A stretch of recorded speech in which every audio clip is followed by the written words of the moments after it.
Okay, I'ma keep it real with you. It's the 4th of November as of writing the script, meaning I have like 14 days to make this video, so I'm not gonna waste too much of your time. The 8th generation of Pokemon was, for me, a very volatile one. I'm not lying when I say that Pokemon Sword and Shield are my favorite Pokemon games in the entire franchise, in spite of its flaws. Will I elaborate on why? Hell no, look at the time. I want to give Gen 8 a proper conclusion before Scarlet and Violet release. Pokemon Legends Arceus isn't too far behind from Sword and Shield though, and its influence is leading Pokemon in a fantastic direction in my opinion. But Pokemon Brilliant Diamond and Shining Pearl are some of my least favorite Pokemon games ever, and thinking about them makes me want to barf my eyes out of my ears. Here's hoping that Generation 9 will be more consistently good, but in the meantime I can focus on what actually stayed consistent during the entirety of Generation 8. Those ultra banger class Pokemon designs, I mean holy hell. Some of the best Pokemon designs I've ever seen in the entire series, and I'm pretty sure the people saying Game Freak are running out of ideas for new Pokemon are in absolute shambles right now. So making a list of my favorite Gen 8 Pokemon was,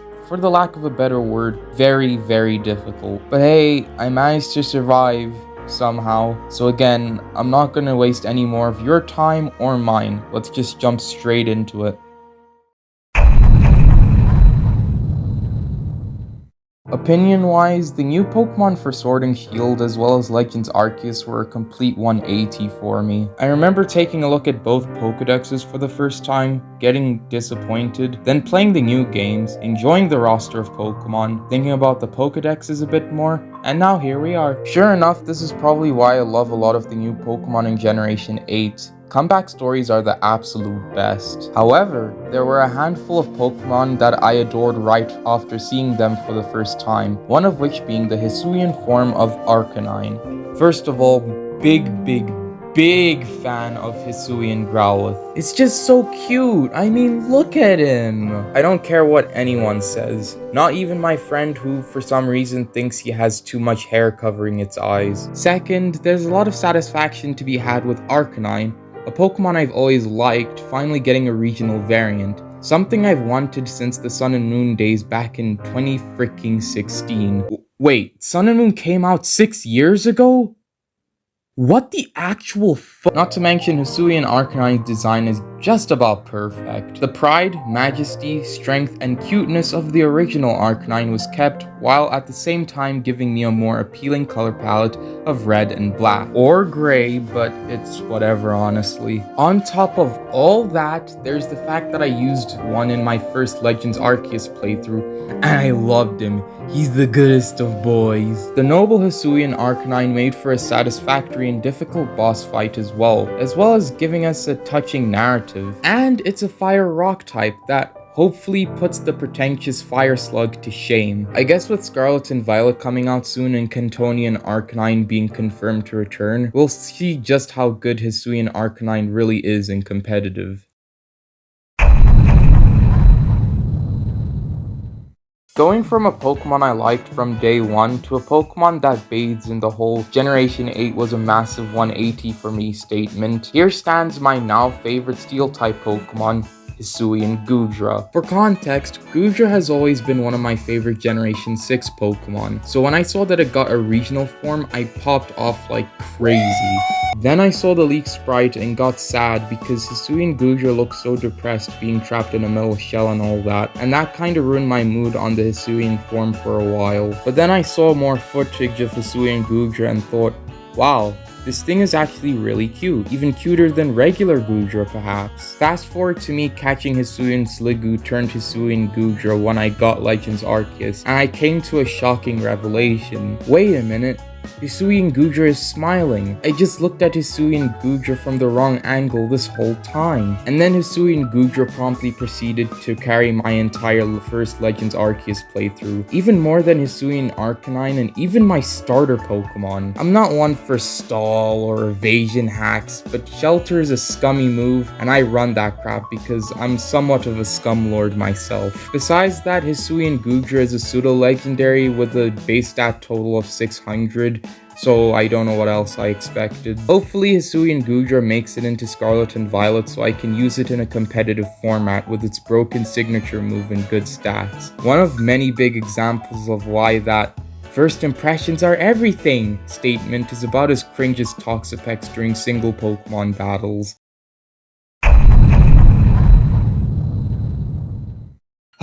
We finally get our first Pokemon Sword and Shield debutist, if that's even a word. And what better way to kick off the Galarian hype train again than a slice of humble apple pie, with wings and a dragon-like appearance for extra flavor. Flapple, and by extension Appleton, are Pokemon that I've enjoyed the presence of since I first laid eyes on them, because really, what's more charming than Pokemon based off freaking apples of all things? Sadly, the hype for Appleton died down a bit after dealing with it in competitive, and it kinda being annoying because it's super bulky. Flapple, on the other hand, only got better with time since I used it in my most recent Pokemon Sword playthrough, and it was a menace on the battlefield. Surprisingly fast, had a stupidly good signature move in Grav Apple, and to top it all off, even had Dragon Dance. Every Pokemon Nuzlocker's wet dream. But I was always going to be drawn to this Pokemon for having a design that reminds me of a winged Yoshi of all things, and you know how much I love Yoshi. On top of being the first grass dragon type that isn't a Mega Evolution. Bevy of weaknesses be damned, Grass Dragon is a fun type combo that I'm super glad got to see the light of day again, and it was for a goddamn apple Pokemon. Here's hoping they show up again in Scarlet and Violet so I can add one more Pokemon to my food-based Pokemon team.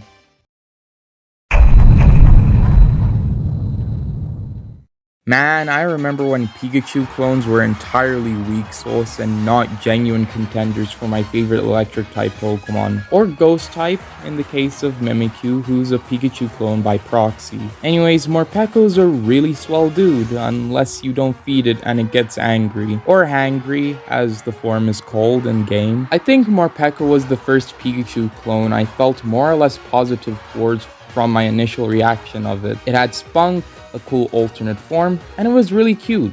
What's not to love? Then I saw it had a decent physical attack and speed stat on top of a surprisingly vast move pool, including its signature move, Aura Wheel, which, on top of having a moderately raw name, boosts the speed of Morpeko upon contact with the opponent, on top of changing type depending on the form. The definition of interesting basically, which basically describes my thoughts on Morpeko's battle prowess. I eventually used one during my second playthrough of Sword and Shield, and while it did fall off a bit in usage in the late game, I still liked using it a bunch. Marnie fans like myself got to eat good both figuratively and literally.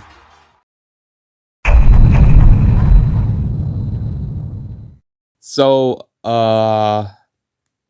Cramorant. Now, before you write off my admittedly kinda questionable opinion, I keep mentioning my second playthrough of Pokemon Sword and Shield, and I actually finished the main game pretty recently, and well, here's what Cramorant has to show for herself.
Look, people can say whatever they want about Cramorant, but I've learned to respect Pokemon with World Champion level strength, no matter how small or stupid they are. But I always liked Cramorant because of how stupid it is. I mean, look at what it's doing to Pikachu. My woman's a weirdo and deserves to be honored for that.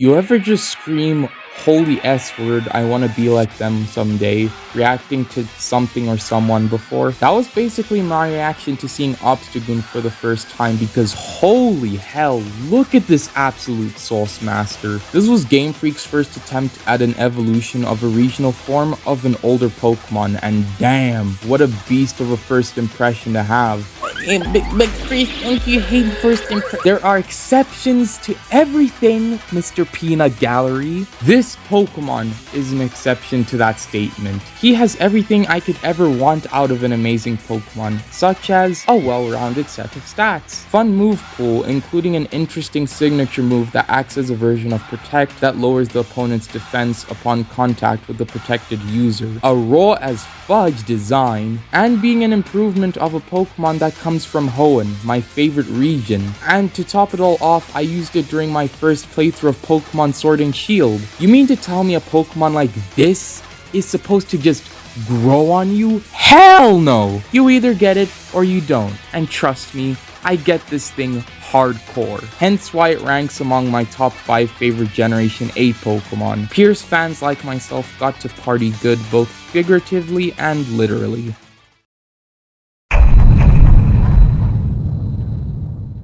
Once upon a time, there existed a Pokemon called Farfetch'd, an absolutely worthless Pokemon that was supposed to get a cool evolution come Generation 2, but it didn't happen for whatever reason, as if Game Freak hated the idea of giving Johto a good Pokédex. Then Galarian Farfetch'd, this considerably cooler version of Cantonian Farfetch'd, strolled in with the biggest leak in town, and promised everyone that it would evolve into something cool one day. And damn did he keep a promise, because Surfetch'd is the Giga Chad to end all Giga Chads. Very chivalrous and noble design mixed with a literally gold medal tier shiny form, a physical attack stat higher than that of the mother of all Gen 4 pants poopers, Garchomp, a solid move pool including a nuke of a signature move, Meteor Assault, one of Ash's only 2 well-developed Pokemon in Pokemon Journeys, and to top it all off, I got to use this thing during my first Sword and Shield playthrough, and it was an absolute menace. Even the process of evolving Farfetch'd into Surfetch'd wasn't the biggest problem for me,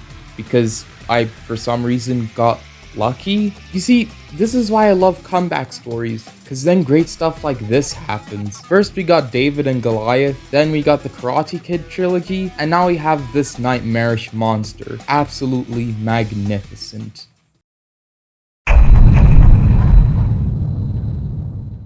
Man, another top tier segue leading into yet another top tier underdog story. I'm getting good at making these scripts. When I first laid eyes on the Hisuian fully evolved starters, my initial reactions were, for the lack of a better word, really negative, except for Hisuian Decidueye. He was cool. But over time, I grew to like Hisuian Typhlosion and Hisuian Samurott a lot more, especially Hisuian Typhlosion, who is moderately more interesting version of Typhlosion, the very first Pokemon I ever had. So I'll talk about Hisuian Typhlosion another day, because I'm still a Hisuian Decidueye fanboy. I'll be real and say that Hisuian Decidueye isn't the best when it comes to fighting, which is ironic because it is a fighting type. It has way too many weaknesses, including a 4 times weakness to every Starly and Staravia ever known to mankind, among other flying types. And it only contributed a moderate amount to my first major Legends Arceus playthrough by virtue of it being so weak to most of the game. But honestly, I don't give a fudge. This thing looks cool as hell. I mean, just look at its official artwork, and I'm loving that shiny form. It also has a pretty cool signature move in Triple Arrows, which not only has a phenomenal animation, but also lowers the opponent's defense on top of raising the buff bird's critical hit rate. ensuring that the opponent will eat a massive hit during the next turn. God help you if it gets to move twice in one turn and it has the move Leaf Blade, which has a boosted critical hit chance. Not to mention, it reminds me a lot of Blaziken, who is my favorite Pokemon at the moment. Worse in a lot of ways, sure, but I appreciate its attempts to take notes from superior Pokemon, even though regular Decidueye was and still is pretty cool.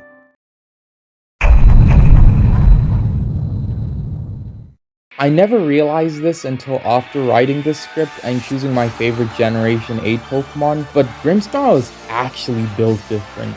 Like, actually built different. This dude can send Machamps packing! When Impidimp was first sorta shown in the Pokemon Sword and Shield presentation that also revealed Galarian Ponyta, I was initially pretty skeptical of its potential. Then I saw the leaks of Morgrem and Grimmsnarl and proceeded to shut my up because god damn, what an amazing middle evolution and an even more amazing final evolution. There were plenty of reasons for me to rank Grimmsnarl as my favorite Dark-type Pokemon, such as it's the signature Pokemon of Marnie, who is one of my favorite Pokemon characters ever despite how underutilized he was. It's the first Dark and Fairy type ever made, a type combination which I've wanted to see for so long, and I finally got one and it looks freaking awesome. I can gush for millennia about how hard this ripped Cthulhu Goblin's design slaps. I used it during both my Pokemon Sword and Shield playthroughs and even competitive battles, and not once has it let me down. It has great stats, an even greater moveset, and the Prankster ability which gives priority to status moves, which makes Reflect, Light Screen, Thunder Wave, and Bulk Up super great on Grimmsnarl. Makes for a fun supportive tank in double battles and an even more fun offensive tank in single battles. In the games though, it can handle the late game pretty handily because of its typing, giving it great type coverage against most of the important trainers there. God.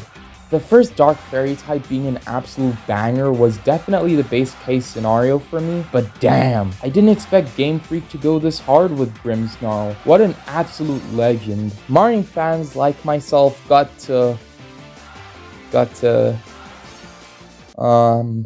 jokes aren't as funny the third time anyways. Before we get to number 1, here are a few honorable mentions. Yep. Take a good look at them. Okay, that's enough looking, moving on.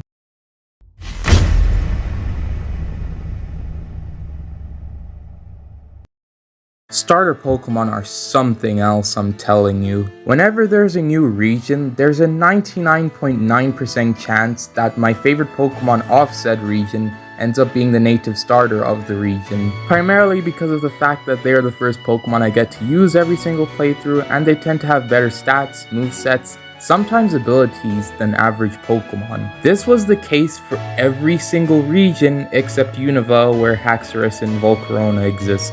So, funny enough, that Unova situation was looking to be the case for the Galar starters as well. The baby forms of the Galar starters were all super adorable and brimming with potential, but then I saw the leaked final evolutions and my heart sank faster than the Titanic, knowing what became of these babies. Nowadays, my opinions on the starters haven't changed all that much. In fact, I dislike Rillaboom even more because it's basically a better version of Tapu Bulu and murders most single battles. As for Inteleon, I always thought it was pretty stupid, and for some reason my best friend likes Inteleon a lot, so I'm obligated to dislike him even more than before. Cinderace, on the other hand, is a completely different story. Kinda fitting that of all the new Pokemon in Generation 8 with massive comeback stories to tell, Cinderace, my favorite Generation 8 Pokemon, has the biggest story of them all. One about how he went from a disappointing final evolution of my favorite Galar starter to my second favorite Pokemon period, and the closest Game Freak has come to crafting a Pokemon that dethrones Blaziken, a longtime favorite of mine. First things first, let's talk about that actually god tier evolution line. Scorbunny is basically adorable given physical form. Raboot is my favorite middle stage evolution, bar none. And Cinderace takes the cuteness and coolness of both pre-evolutions to combine into something well-rounded and just plain amazing. Is it a bit too humanoid? Maybe, but it doesn't matter if the design and the Pokemon itself has everything else going for it, which Cinderace actually does. Very fun presence in the anime? Check. Really good shiny forms? Check. Used during my first playthrough of Pokemon Sword? Check. Is it very fun to use in battle? WhatsApp double check that peach. Very fast and very physically strong with an amazing move pool, including not one, but two signature moves. Pyro Ball, which is basically an inaccurate Flare Blitz, but without the recoil, so it's essentially the best fire type attack around. And Court Change, which swaps entry hazards around, so now they could be the opponent's problem if they were on your side. Combine all this with Libero, essentially a Protean ability made for Cinderace, and you got yourself one of the most broken starters in history a la Blaziken, after his hidden ability was released, of course. In fact, Cinderace shares a lot of similarities with Blaziken, such as the fact that they both run me after a while. They're both pretty good in competitive battles. They practically make the other starter choices non-existent. Good anime representation. They even have stronger forms that go raw as hell. I mean, hey, maybe Claxley should just not be original for its final evolution and go the Blaziken ripoff route to be a fantastic Pokemon. I mean, no pressure or anything, but you have some pretty huge shoes to fill, so don't blow it. Or else. Oh wow, look at the time. This video should be over soon. Explosion meme transition. Can't wait for Scarlet and Violet. Okay, cool. Thanks. Bye. Yeah, cool. Yeah, bye. What the?